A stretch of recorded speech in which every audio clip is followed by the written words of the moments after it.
What's up, YouTube? It's Jackal Gold Kick. So this is a series I'll start, Jackal Gold Kick podcast, something like that. I want to interview YouTubers, and for the first edition of it, we have Kadeem the King here. Kadeem the King, the floor is yours. Introduce yourself.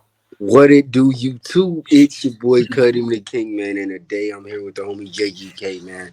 Shout out to JGK for allowing me on this podcast, man. I appreciate Hmm. you even giving a thought to even let me on the podcast, man. Thanks. Oh yeah, definitely. I thought this would be cool because you're a part of not only YouTube history, but the history of me on YouTube and people I knew. So I guess we'll get into questions here. Question one: what got you into content creation in general? Back in the day, I remember I used to watch like the WWE and all the choreographed or like Drake and Josh and Keenan and Kel, and I always loved that type of acting and stuff. And I was always like, damn, I wonder can I do that? But I'm like, I don't have the fancy cameras and shit that they got. And I remember one Hmm. day it was this app called Keek, and it was for phones only, and it was an Android phone because back in the day I didn't have an iPhone, I had only an Hmm. Android, and the the YouTube shit looked hella terrible, and I was like, I am never putting this shit out ever on no YouTube shit, never. And Hmm. Keek came around, and I could do 30-second videos, and I created a decent fan base over there. Probably like not like blew up, but I had like 300. I remember, if I vaguely I remember, and Yeah, it's a cool story of how you got into. Oh, sorry. oh no, go ahead, my bad. Oh yeah, I was gonna say it's a cool story of how you got into content creation because you were creating content before being on YouTube. I think that's cool. hmm Yeah, like and that was the thing. I think people didn't understand that I had already was doing this, but Hmm. it was on different platforms. So when I came to YouTube, it was kind of like, oh, Kadeem the King is standoffish. But on them other platforms, you rarely collabing with anybody. Let Hmm. alone even talking to other creators and all that. So YouTube was a whole nother world for me when I got into actually, my style of content creation, my disses and stuff. And I knew that it drew a fan base because I remember when I dissed Tyler the Creator and ICP and I think I dissed like early on, like the early disses. I think it was like Soldier Boy or something. And I Hmm. remember everybody would message me who knew my Facebook. They would message like, "Oh, the Rick Ross diss or the Soldier Boy diss," and Hmm. I remember that I would be like, is this good or bad? Because at the time, Hmm. like, I'm antisocial, so I really don't have like a super bunch of friends and shit. And I'm like a loner. I'm very. I don't like. I don't trust a lot of people. So when that was happening, I was like, it's good or bad. And then I talked to my cousin, and she Hmm. told me, bro, this is good. I think they love you. They like your content, bro. You shouldn't be mad at Hmm. that. I'm like, but they message me every day, man. And he was like, bro, and he was like, bro, don't you know? Didn't you heard Stan? This is what happened. Hmm. I was like, yeah, you're right. And then when he started putting it into a hip hop term, I understood it better. But Right. you gotta say this though. Oh, my bad. Go next question. My bad. Um, yeah, thanks for that answer. That's a cool story and stuff, man. Question two: how did you choose the name Kadeem the King? Well, cause Kadeem was my first name. The King, I just thought it sounded cool, and I thought I was a king all the time.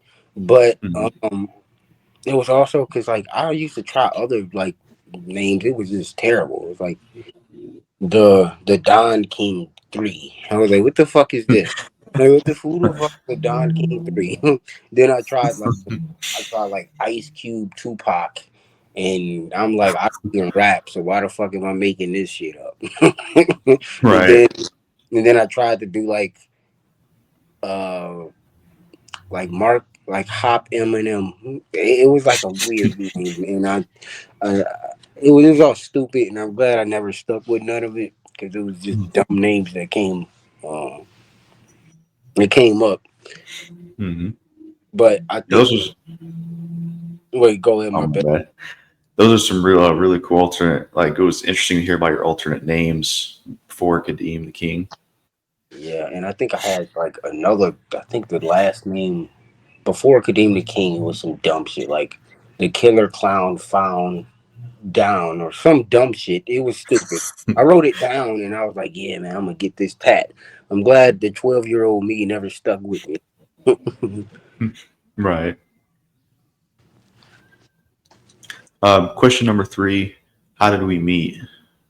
uh, from what I remember, this is my account of remembering everything from that time. I think I did like Hobson had Rod, he had did the publicity stunt shit with the he was Hmm. going to retire. And Pound Syndrome was, and we didn't know Pound Syndrome was coming out yet because Knock Madness had Hmm. dropped like 2 years earlier, and he was telling us.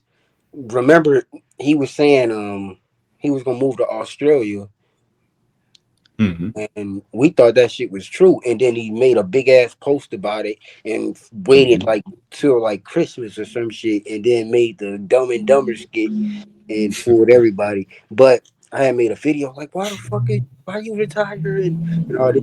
Hmm. And I seen your post. I seen you comment because you. I only would get like 3 comments or some shit back then, and then you was like, yeah, man, yo, this is dope. I really don't hear people talk about like the hops and shit like that or hops and Hmm. underground rap and stuff.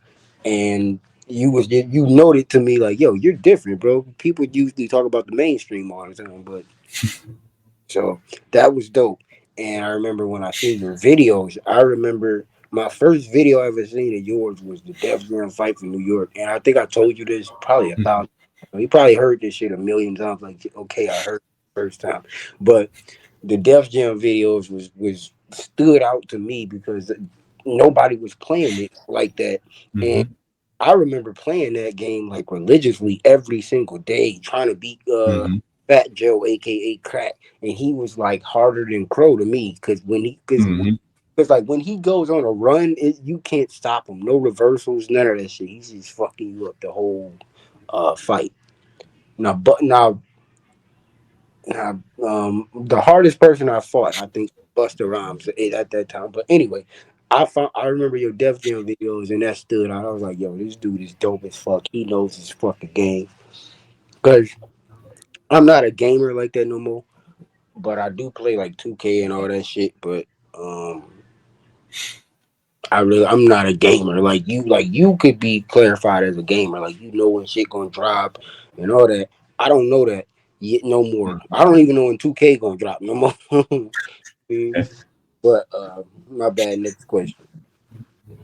Yeah, I appreciate it. The Def Jam video. Yeah, I definitely remember finding you because on YouTube, if you look something up, if you wanted to find the newest stuff, what I did back then is I set the filter to uploaded date, and it would show you the most recent content. That's how I found you. You were in a red shirt and stuff, and yeah, it's definitely really Yeah, cool. yeah. That's dope. That's dope. Hmm. Thanks, man. I appreciate that because man, that's a long ass time ago to think about it now. But I Hmm. remember it like it was yesterday. Like how when Dr. Drake's like, it literally feels like a lifetime ago, but I still remember the shit like it was just yesterday. That's how I feel because I'm like, damn, that Hmm. shit was a long. I was like fucking 16. I was like, what the fuck? Crazy. But Hmm. anyway, go ahead. Yeah. Question number 4: what gave you the idea behind dissing videos? Um, well, I didn't like the content creators that I like Gully Boy, Pretty Boy Fredo, the at the time the PewDiePies of the world, the Jackal Gold Kicks of the world, the wait before or wait are you talking about before YouTube or after when I started YouTube? I would say like just the origin story in general behind dissing videos, like wherever Okay. it started. And okay, I seen your shit. I remember you wasn't doing like your dishes. You was doing rants at the time. So the dishes were partially inspired by you. It was a mixture of a lot of people though. And I think I seen your rants before. I think may have seen one before I really knew who you were, maybe. Because I remember Right. it was a dude that did rants all the time. And then I came across some shit by Pretty Boy Fredo. and Chris Smooth, and then when I seen this dude do like a rap battle, his name is Cassidy. If y'all don't know who that is, Hmm. he came back and was like terrible, and he got destroyed by this other MC named Hitman Holla, and yeah, but then that's how I learned to diss like all together. We're going just everything out of one, and then me being who I am, I always want to say something about something or somebody, or if somebody says something to me, I have to destroy them and just show them like, hey, hold on, relax. You forgot who I am. but Right. but yeah, next question, my bad. Yeah, really cool story about how you came up with the dishes and stuff. Definitely was something cool to see. Just they could be funny too with comedy in them. Yeah, yeah. Thank you. I appreciate that because I tried to be comical with it and not just so like brutal. Because I remember like when I first did like the ICP disses and I think it's like Tyler Creator. A lot of people were like, "Yo, this is like over the edge. Like you're doing way too much. You shouldn't be dissing like that." And I'm like, "It's a dissing video. Like, how do you expect me to like? I don't know." But Right. Question number 5: what happened to your old YouTube channel? oh, good question. Well, one day I was pretty pissed off at my views and shit, just like today. Like I'll be pissed off at my Hmm. views and my success and shit. And one day I was just like really like fuck this YouTube shit, and I really meant that shit, man. And I remember I deleted it, and I'm trying to get it back, but that could be a minute, you know. Um, Hmm. but I'm still gonna try to get it back because that was like a legacy of my own that I wish I still had. Like some of the videos, sometimes like I wish I could just put them out there and just let y'all see some older shit because I don't be wanting to make videos. Because as a content creator, you don't want to create content all the fucking time. That shit will become like a chore to do, and you just want to be able to maybe drop a video. If I could drop like 2 videos in a week, I'll be cool. I mean, Hmm. or something like that instead of dropping every day or having my mind on YouTube every day, then I would be a better suited YouTuber. But I think about everything, every Hmm. aspect of the video. Like that's why, like with the live streams, let me speak on that. I delete my live streams because I watch them. I watch my own stuff. I think you have to be Hmm. your own fan first before you can be anybody else's fan. That's just my own belief. But I watch my own videos, and I was watching my live stream, man, and I didn't like it anymore. And if I watch it 3, 4, 5 times, I'm not gonna like it. Just like Hmm. with a YouTube video, like if I could be in the middle of production of a video. What do they do, YouTube? All right, I don't like this shit, dude. I'll turn the whole thing off and I'll erase that shit. And Hmm. um, I don't know if it's like a perfectionist thing or something. I don't know, but I do that because I set a very, very high standard for myself, and if I can't reach that standard, there's no need to be putting some bullshit out. Right.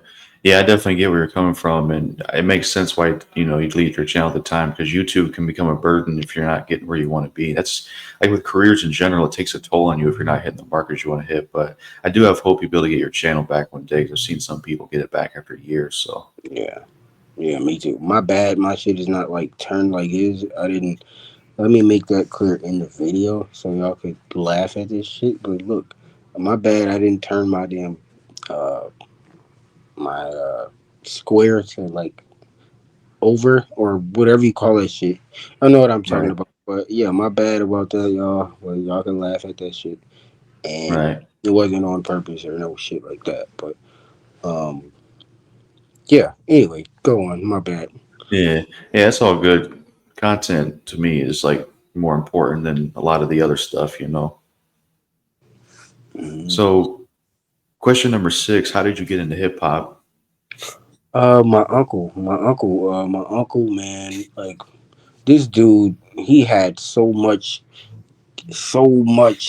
everything hip hop. When I tell you, he had Hmm. Dr. Dre, he had The Chronic, he had NWA, he had motherfucking Kumo D. Like, who the fuck has Kumo D? Like, bro, Hmm. no one even knows who the fuck Kumo D is anymore. But he had him. He had Rakim, EPMD, Redman, and all these people that I like that are so dope. Biggie, Tupac, Ice Cube, all them people.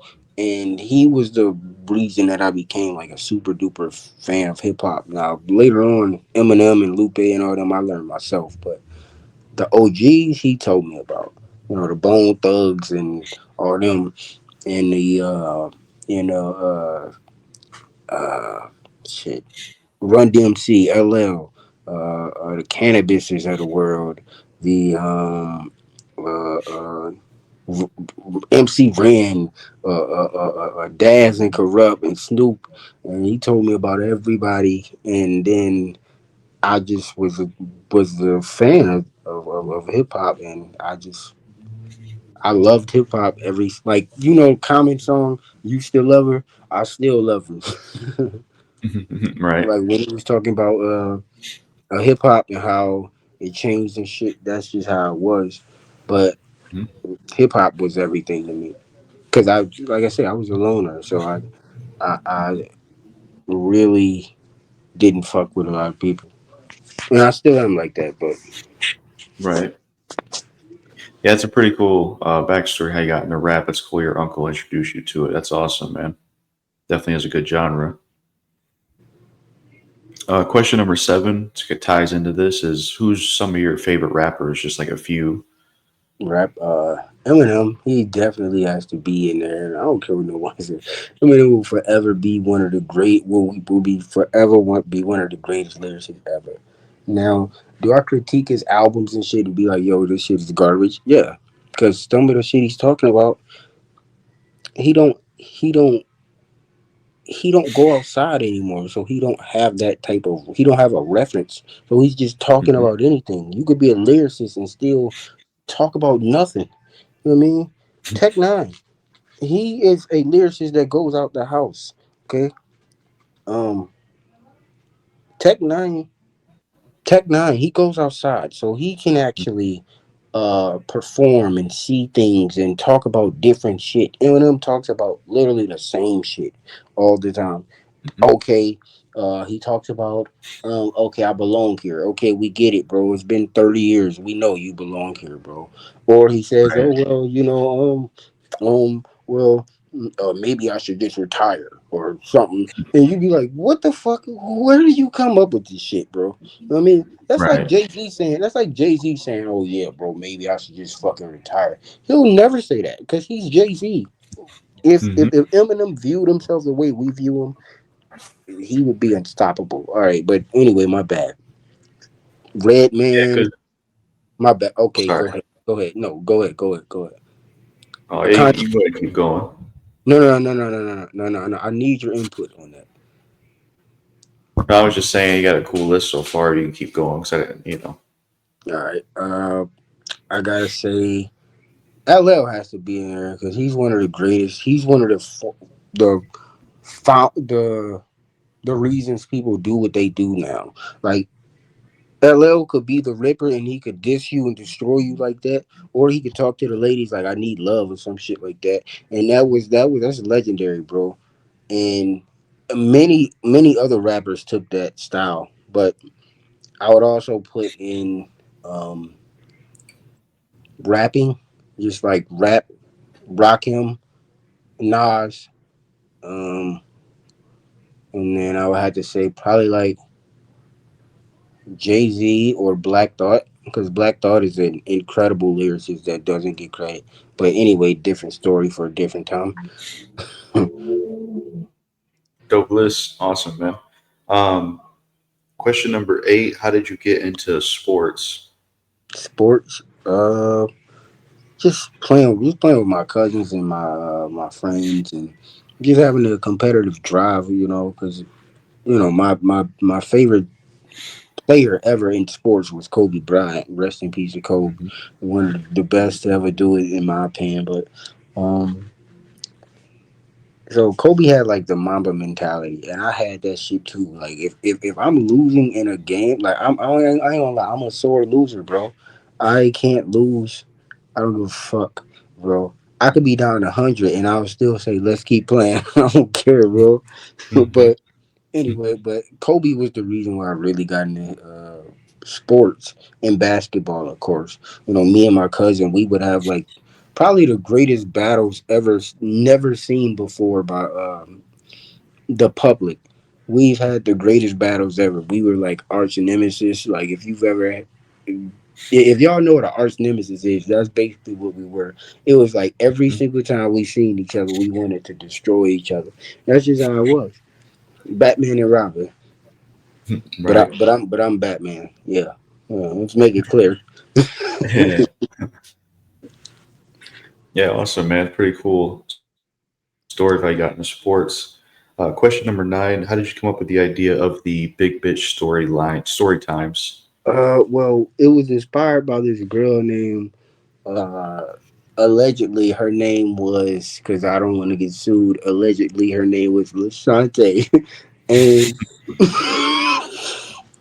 and this girl was like, she hated me so much, but no, but she hated me, but loved me at the same time. Let me explain. Like, she wanted to talk shit all the time with me all the time, Hmm. and we both would laugh at each other talking shit about each other. So we really didn't hate each other, but she got to keep up a front like I don't like him. But when I started making a big bitch story, she literally messaged me one day and was like, "I'm gonna beat your ass when I see you."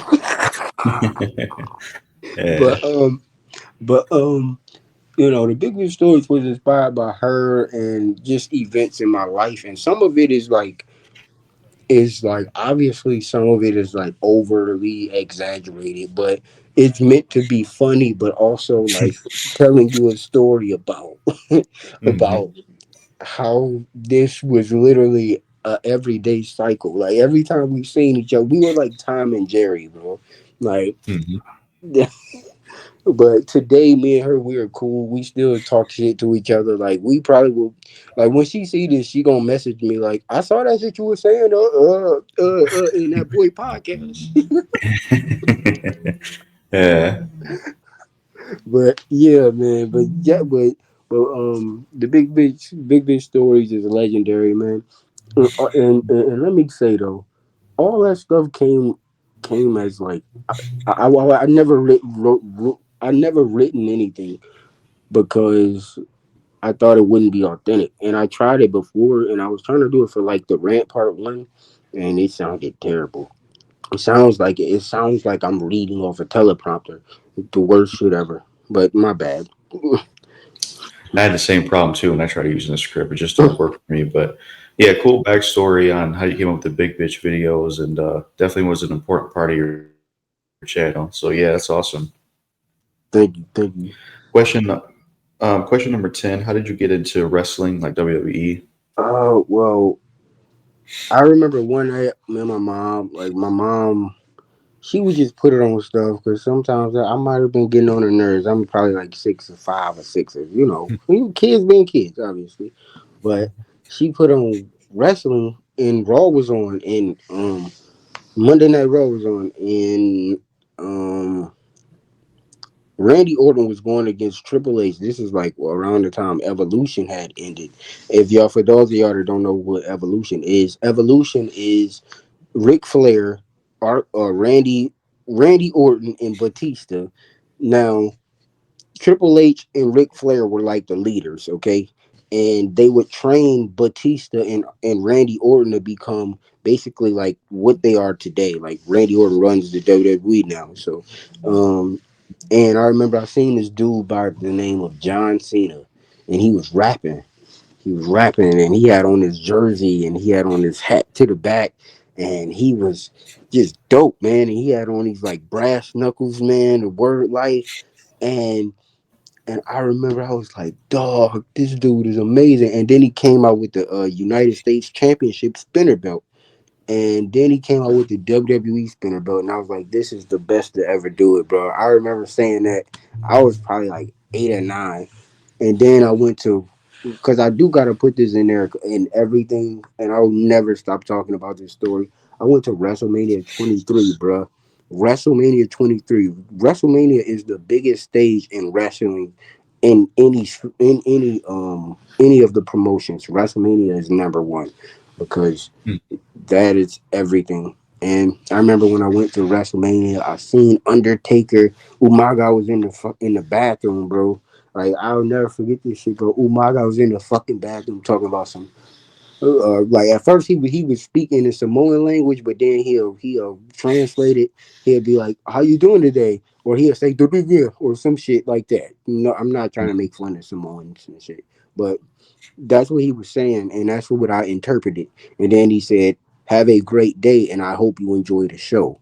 And he then somehow he was backstage, but I was like, "Oh my God, in the bath!" I was like, "Why the fuck would you reuse our bathroom in the first place?" But anyway, different story. But Mm-hmm. when I seen Undertaker and John Cena, I was like, "Yo, bro, my life is made, bro. I'm like 11, bro. Like, well, let's go, yo. Like, take me now." This John Cena, Taker, WWE, WrestleMania, and I remember my mom. Because I have to put this in there. My mom was very, very sneaky this day, right? Because y'all know, like WrestleMania coming like April, and I believe my mom's birthday was probably like 4 days away, and I got good grades this year, right? Mm-hmm. And my mom, she didn't let me know, but she had bought these for my birthday. But she knew it was coming 2 months later, so she waited. We rode around. She took me to get something to eat. She had my cousins in the car with me. They talking, trying to throw me off. Hey man, we should go to the Caddy Shack because the Caddy Shack was a place I used to love. And I'm like, why are we downtown? Like this is nowhere near the Caddy Shack. Then she pulled up and then she act like she was grabbing the tickets, but they was already in her purse. And then she grabbed them, and then she was like, "Yeah, I had grabbed these tickets for you. I think they're WrestleMania." I was like, "Oh my god, like bro!" But anyway, my bad for that being the long ass story. But bro, when that was the greatest fucking event in my life, bro. Like you could literally feel Undertaker, like the fire that came on the cross for Undertaker. You could feel like the it was hot as fuck and dog, I was like, this is insane, bro. Like the greatest show of my life by far, bro. But my bad. Yeah, that's awesome, man. I like that story you had to tell, and wrestling was really cool, and that's a cool story of how you got into it. I followed it a lot when I was a kid as well, but I think my family was into it and it was around me. So yeah, that's awesome. That's cool. You got to go to a WrestleMania event. Oh yeah, man. Like that is once in a lifetime. Like I always tell like wrestling fans now, if you ever get to go to any event, go to it. It's gonna be amazing. Like live. But I ain't gonna lie, okay. If you're not like the first 4 or 5 rows, sometimes live is like terrible. Like when you're there, is you can barely see the damn people, and you gotta look at the damn teleprompter up there and shit. So sometimes it's terrible, but the experience you just have to understand the experience is better than actually watching the fight. Like actually going there, getting the popcorn, seeing the people, and seeing how crazy these people are. I remember dude had a goddamn Undertaker and a damn Shawn Michaels shirt on. How the hell you got both and they fighting each other?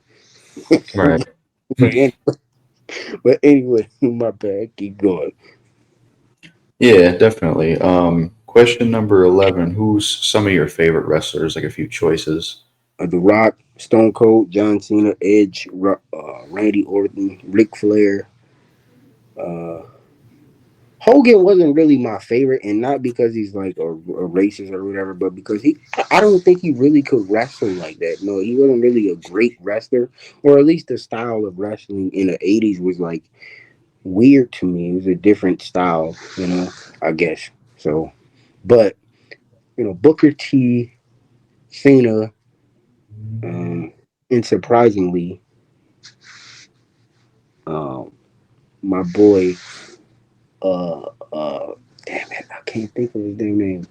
Eddie Guerrero. Eddie Guerrero, rest in peace. Eddie Guerrero, my bad, bro.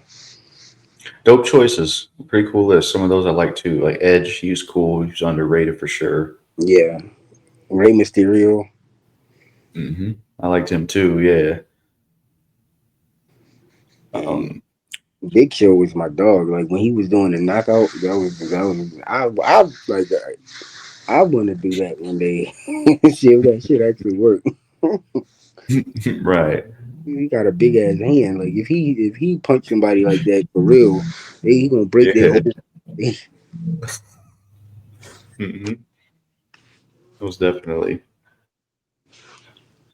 Question number two. What's your advice for other YouTubers out there? Keep going, but go at your own pace. Don't let other people tell you how to do your YouTube channel. It's your YouTube channel, bro. People gonna get mad at you all day, bro. But one thing you gotta do, bro, you gotta stay on your grind and stay doing videos how you wanted to do them, bro. Because I'm gonna give you an example. Um, when I first started YouTube, like I stopped doing the dishes because my family told me to stop doing them, but they were doing numbers, bro. Every like numbers. Like when I tell you, like I did a diss on a dude named Hobson. If y'all don't know who that is, he's an amazing rapper. Check him out. But anyway, I did a diss on him. That shit got like 1.5K in like literally a week, bro. Then it was like I had a video and do videos at the right time too. Like I dissed Donald Trump when he was running the first time, and it was like in the middle of his campaign, and I dropped a diss, and then that shit had like three three and a half K or some shit. And then but I had one video that got like 50K views, and Donald Trump himself, like his not himself, but his team, they kind of clipped the video, and then they erased it and said it could never be on YouTube again because I tried to upload it again, and they clapped that motherfucker quick. Right. I was like, damn, Donald Trump, you got some powerful people behind you. I need to see who your Right. lawyer is. Yeah. hmm That sucks to happen. That's like an attack on freedom of speech, basically. Yeah, yeah, because it was showing how back in the day when it was racism, he was hmm doing the same practices that Hitler was doing, and people, back in the day in the South was doing. I gotta get my goddamn haircut. Fuck this. My shit look fucked up right now. Way back here, if I was doing the salute, I'd salute like this. Yes, sir. Anyway, my bad. My shit is fucked up. But yeah, man, that's good advice for YouTubers. I think that's solid advice. I agree with it. Yeah, yeah, man. Like, oh, hey, look. Let me say this though, for real. To all you up and coming YouTubers, don't give up, bro. Motherfuckers gonna take your shit, bro. Cause you dope as fuck. And you gotta know that you dope as fuck. Cause you sometimes lose that shit, bro, within this YouTube shit. Cause you see, damn, I don't got the likes, I don't got the views. Niggas taking my shit and running with it, and they getting more views than me off this shit, man. Mhm. And because they have a team or they have money behind them, it helps their channel, bro. So it's not that you're whack. It's just that you don't have everything that they got. We're just small little infants in this world that is giants at the top of this shit. You know what I mean? Anyway, Mhm. my bad, y'all, man. Cause motherfucker, I'm just letting y'all know, bro. Right. Everybody take from you if you're dope, bro. You know what I mean? If you dope, they gonna steal from you, and sometimes ain't nothing you gonna be able to do about it. Cause a lot of people are gonna say he got more subscribe. If this person has more subscribers than you and they take from you, they'll probably say he has more subscribers from you than you. He don't even know who the fuck you are. But they don't know that the underground is always being watched by the mainstream because they have to figure out something creative and new because they've done everything. I mean, but anyway, my bad. But keep y'all head up. I'm up. I'm gonna let them get to the next question. Right. Definitely right about that for sure. People stealing, absolutely. Question number 13. How did you get to interview the Joker? What was the story behind it? Now, back in the day, because I told people it was 10 years in the making, right? Now, back in the day, I was like 13. I was like uh, like, yeah, like some arrogant shit. Yeah, dog, you gonna be the first motherfucker I interview. Yeah. And he was like, let me know. He literally replied with just let me know. I said, oh my Right. god. My 13-year-old mom was like, oh my god, I gotta hurry up and get this shit going before he like cancel or some shit, you know. Because at this time he in the middle of battling Tech and Hobson and all them. Mhm. And he literally responded to me, man. And I was like, this is the coolest dude in the world. Just from one fucking response from the dude about something I wanted to do. Because we talked way before that, like about Here We Go and all that, and all Trail of Destruction. But when he did that, and then 10 years later, bro, for him to do that shit for me, bro, he a real dude, man. I fuck with dog, man, because Mhm. he could have literally been on some Hollywood shit, like, hey, fuck you, I don't give a fuck about what you was talking about. But he looked out for me, man. I appreciate that. I appreciate the Joker, man, and he's one of the greatest. To me, he's one of the greatest MCs of all time, and I had said that before our interview because I thought he's very underrated, highly underrated. Mhm. You know, that's why in the battle with Hobson and Tech, um, I I didn't take sides, but I understood the Joker's point. I was like, I get exactly. That's why when he made Dead Horse, I told him, I was like, man, you shouldn't have made. Because that's why in the interview I said, man, when you made Dead Horse, it was a good song, but I ain't like you apologize to them because you Right. wasn't supposed to, And he was like, man, the powers that be. I'm like, I feel it. I get where he coming from now. You don't gotta explain no more. When he explained that, I'm like, yeah, don't get my video took down. Yeah. Right. No, no, Yeah. no. Shout out to the Joker, man. He's coming out with Fearless Visionary, and that is gonna be dope as hell, man. He has a whole band behind him, man. I can't wait. I hope he sends me some shit, bro. That'll be ill. If he do, I won't be able to tell y'all, but my bad, Joker. If you ever see this, bro, please send me some more music. I love you, bro. I love your music, bro. That shit is dope as fuck. Shout out to the Joker. Anyway, Hell yeah, man. That's cool that he hooked you up with an interview and even put it on his channel. Definitely seems like a real genuine dude. That's awesome. yeah, yeah. Um, Question number 14. When you did have your old channel up, what made you want to do interviews? Because I saw that everybody else was doing interviews, and I'm like, bro, I'm better than these motherfuckers at doing interviews. But it's harder than what you think though when you're doing an Mhm. interview. Like I remember I was terrible though. I ain't gonna lie, y'all, because like not interview wise, I was good at interview, but like when it came down to really actually writing down questions and all that shit, I was terrible at that. I'm not a script type guy, and I even let like them know that. Like even with the CC Reacts interview, if y'all remember that one, she did her thing, man. She took over that interview. She was the goat. She was the goat for that shit. I appreciate her for that, man. And I was like Hell yeah. I was kind of starstruck by that shit. That she was on the camera because I'm like, bro, I'm here, bro, and she was blowing the fuck up, bro. And I'm like, bro, this is gonna make a break. And I kind of froze in that moment, and I hate that. And that's why I got to interview her again. So I'm gonna be on my A game with this one, yo. You know, like no, like, and I told her that too. Like, yo, next one I'm gonna be on my A game. Fuck that, you know what I mean? And I think the those YouTubers like my style in the way that I'm like always like, hey, nah, I'm dope as fuck and shit. Because I would tell them that, like, yo, man, I know like you dope, like you cool, but I'm dope. I'm doper than you, man. And I would literally say that not being on no arrogant, not thinking I'm on some arrogant shit, but I'm just saying, like I know that I'm dope too. You know what I mean? I don't care how many subs you got or nothing. And shout out to all the people I interviewed and Gully Boy and all that shit, man. Because Gully Boy, he a real dude, man. We didn't get to do the second interview partially because of me and him. We both scheduling was crazy, you know. And I get lazy, shit, and I'll be like, I don't feel like it, but so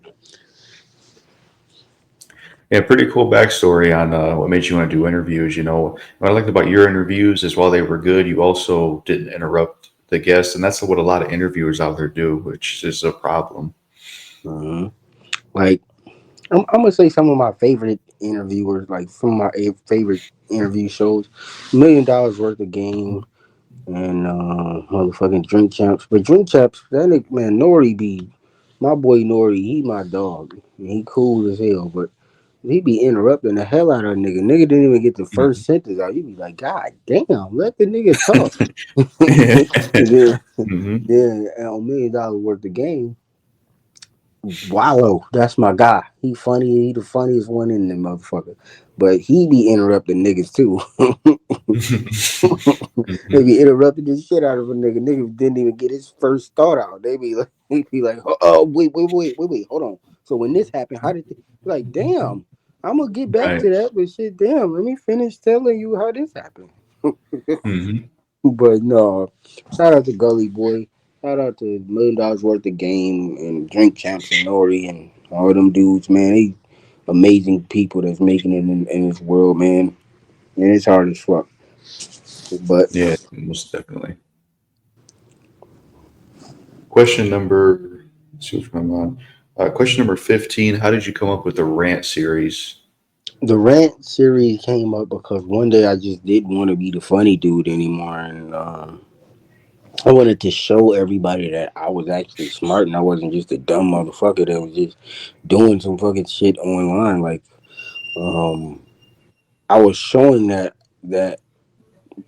and I was and it was a dope video. Don't get me wrong, but it was different, so people didn't understand it. Like when it first dropped, people were like, "What the fuck is this? Like, what the fuck are you doing, man?"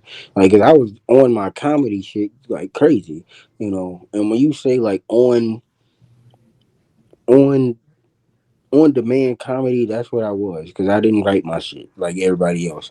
Like all these so called comedians have to write their shit to get a pop or a laugh, and they do it 1,000,001 times. Nigga, I only would do my shit once.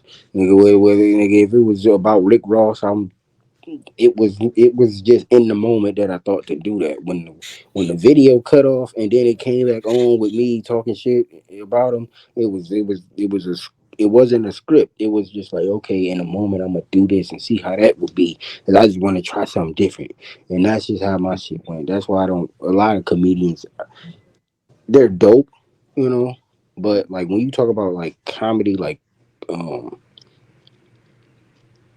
like verbal comedy and physical comedy, I think I'm probably number one. That I'm probably underrated by a lot of people.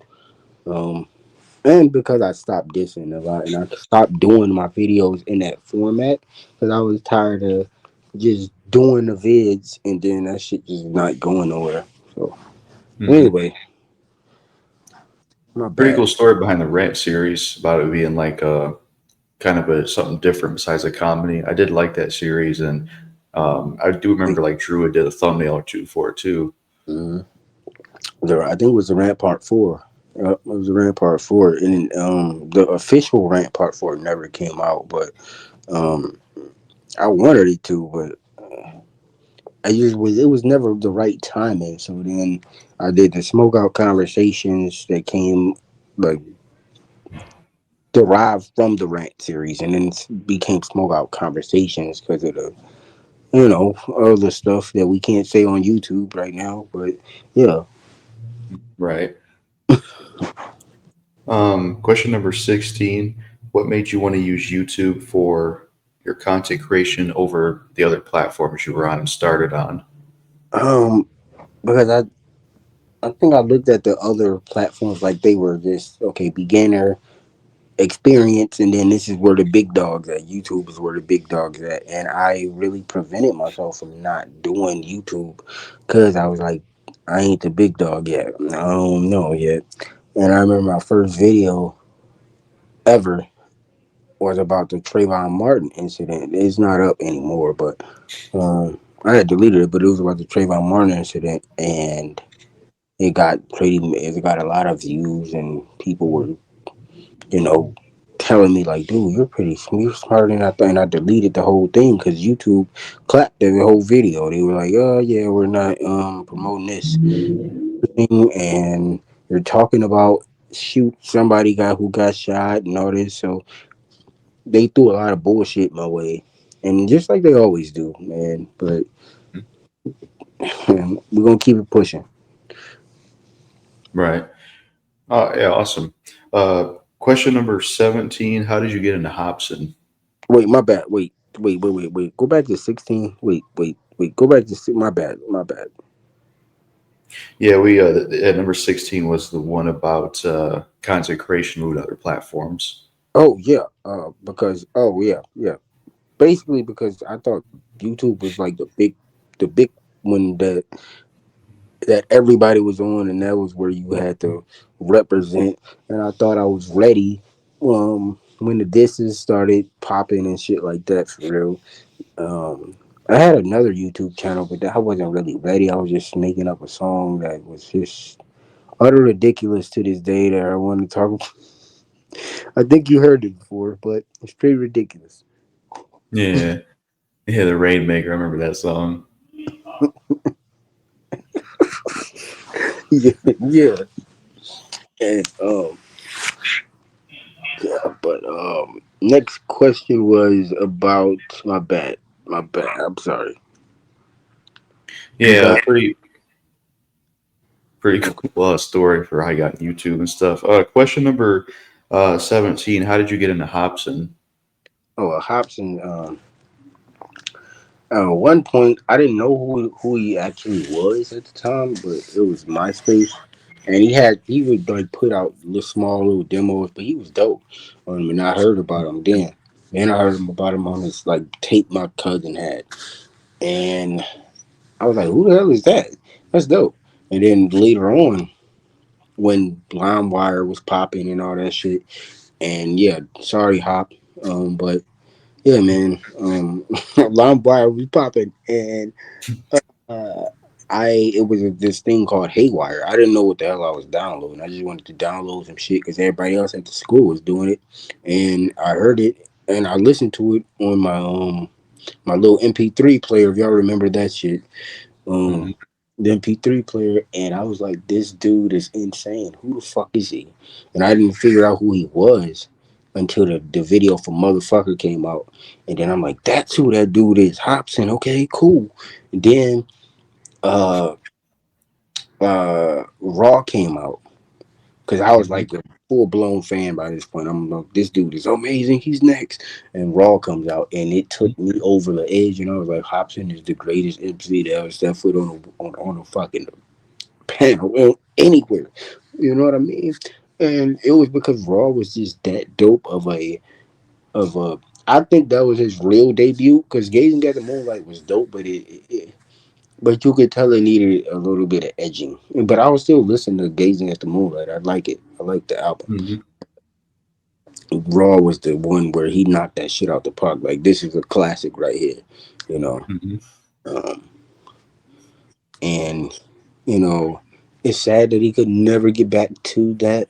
No disrespect to him to today, but I understand it though. He got the money, he got everything he wanted out of touring for 3 years off of one album, bro.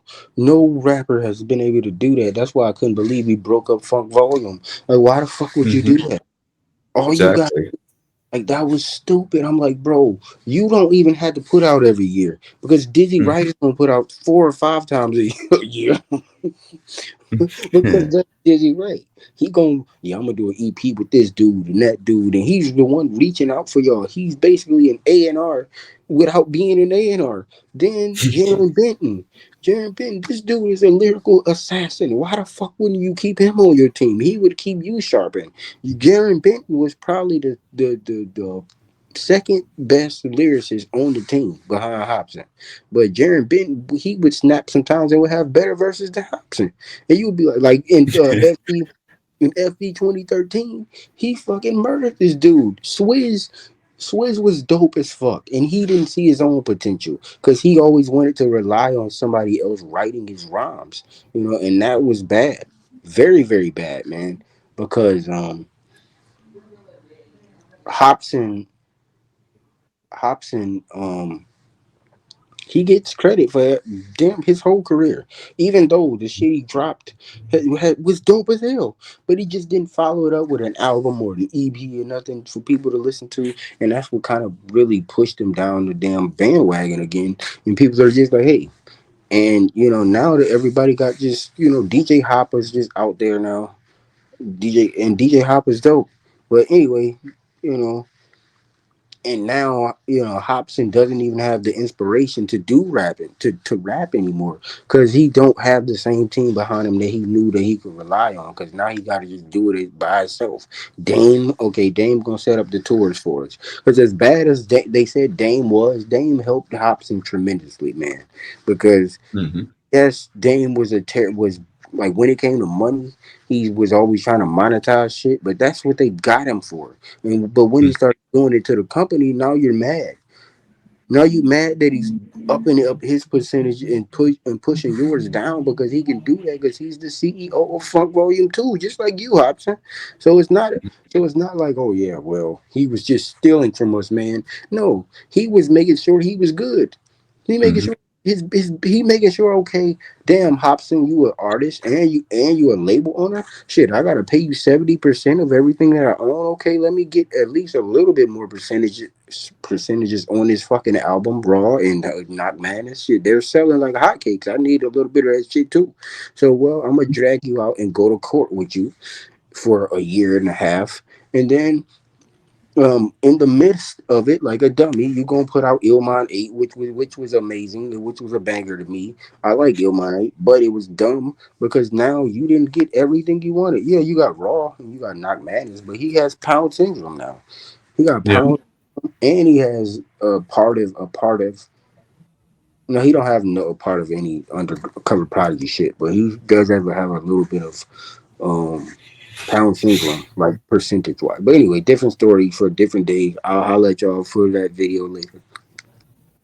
Yeah, pretty cool how you found Hobson. He's definitely a good rapper. And to add on to like that funk volume thing, it's like I kind of get Dame's side because I seen this clip where Dame said him and Hobson did that podcast squashing beef, and Dame stopped talking to Hobson because Hobson didn't let it be known on his channel or his Facebook that I squashed beef with Dame. He didn't make it as known as he did dissing him, and Dame felt a Yeah. certain way about that.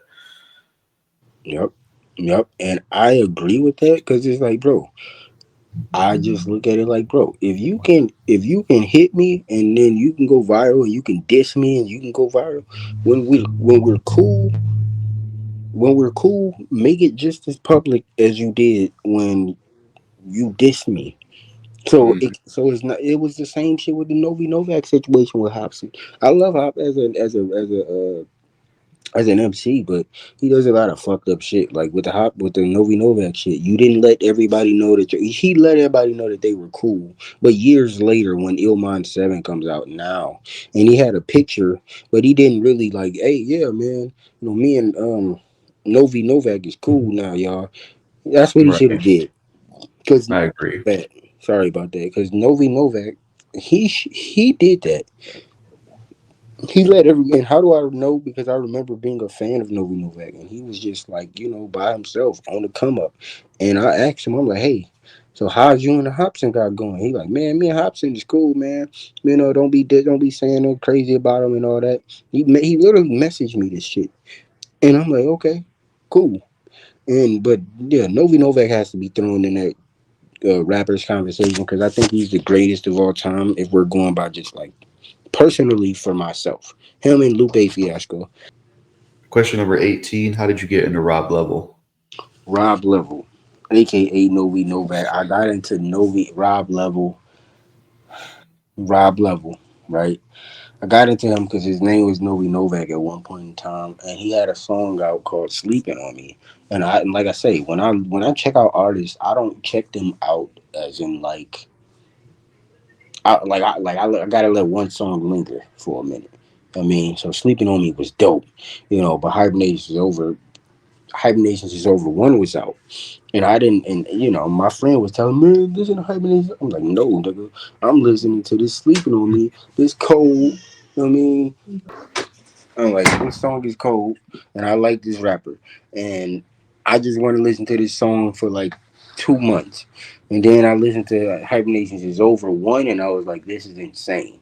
And then he dropped Black and Yellow, and I heard it on the mixtape first. And I'm like, this is dope. He should drop this as a single. But I thought he was gonna drop The reason number one that I'm here is the same damn reason I'm gonna blow. So I thought he was gonna drop that, but he dropped Black and Yellow, and that shit blew the fuck up. And I was like, yo, I was like, I already knew about this guy though, because sometimes I get so low had came out by then. Friends and Enemies came out later though, like 2013, 2012, 2013. But he became the greatest rapper of all time to me. Just everything he say, you can relate to, man. And it's like, damn, I didn't know it was someone that in touch with the world like I am, and you know, think the way that I think about a lot of shit, man. And I think he's just the greatest of all time. But um, I think his best album or like mixtape, Theory of Cognition. Hibernation is over one. There's like even and even, and but that one size fits all album is, man, that is insanely like classic, and I think we gotta give it more credit because it deserves way more fucking credit. One size fits all. That album is insane, man, and I had to revisit it because at first I didn't like it, but when I understood where he was coming from as I got older, I was like, goodness, this is insane. But Yeah, cool story, man. He was a really dope rapper. Definitely one of the best for sure.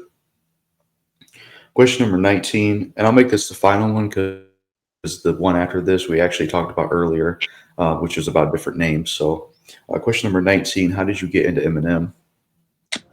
well, cause I'm from Detroit. I want to see everybody from Detroit win, but because Eminem, I didn't get out. I didn't know him or know nothing about him, but I knew him. I knew of him. Like people in my family knew of him because he was a rapper in the city, and the shop or whatever. What you call it, the hip hop shop. I wasn't old enough to go to the hip hop shop. Of course, I wouldn't like lie to y'all and be like, "Yeah, man, I was in the hip hop shop with Eminem." No, the fuck I wasn't, man. I didn't even know what the fuck that shit was until my auntie showed me. But the hip hop shop, he was rapping and killing people, destroying people, and people had videos of him all over the city, man. My uncle had a couple videos of him, and he was insane, and that's how I found out about him. But then I heard him again on this thing called the Slim Shady EP. Now my uncle got this for me. This was later in like 2003, but he got it for me, and I think it had that fuck. My bad. I'm sorry, bro. But it was a Slim Shady EP. He had the song when he's like, If I Had and Rock Bottom and shit like that. He had those songs on there, man. And I was just like such a huge fan of him. And I heard Lose Yourself, 8 Mile, and I seen the movie 8 Mile, and I was just very, very. I was like a stan of Eminem's without being like that fucking crazy.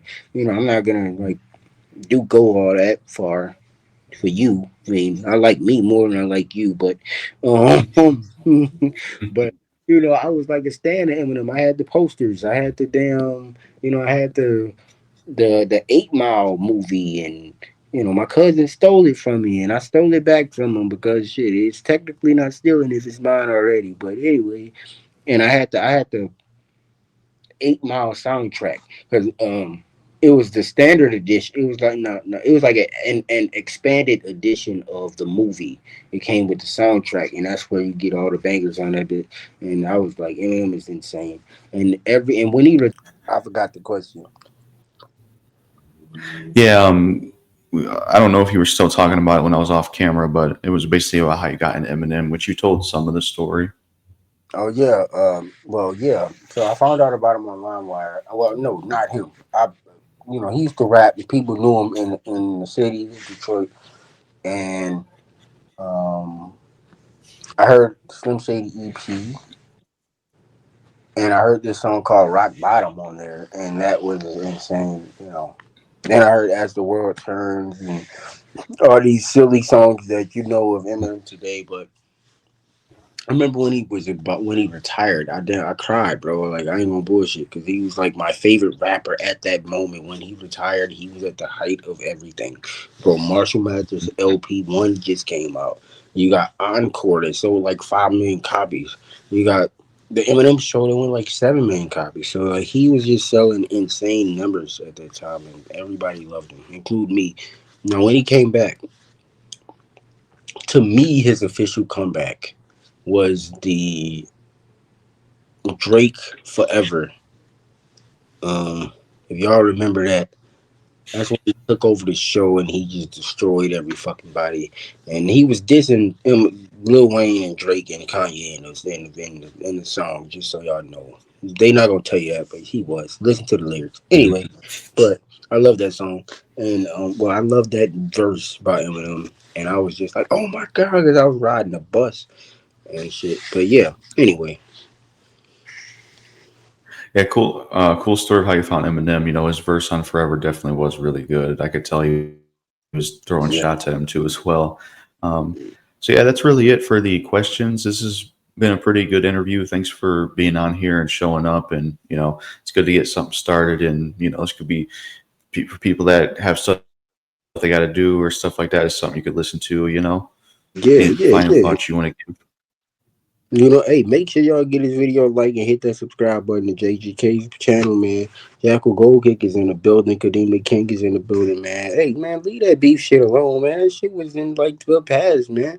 I was still talking Mhm. about the same shit, man. Anyway, it's your boy Kadeem the King and JGK. We out here with a W, man. Salute. Peace. Oh, wait. And yeah, that's really it for this interview with me interviewing Kadeem the King. Make sure to, like you said, give a like, subscribe, comment, share the interview.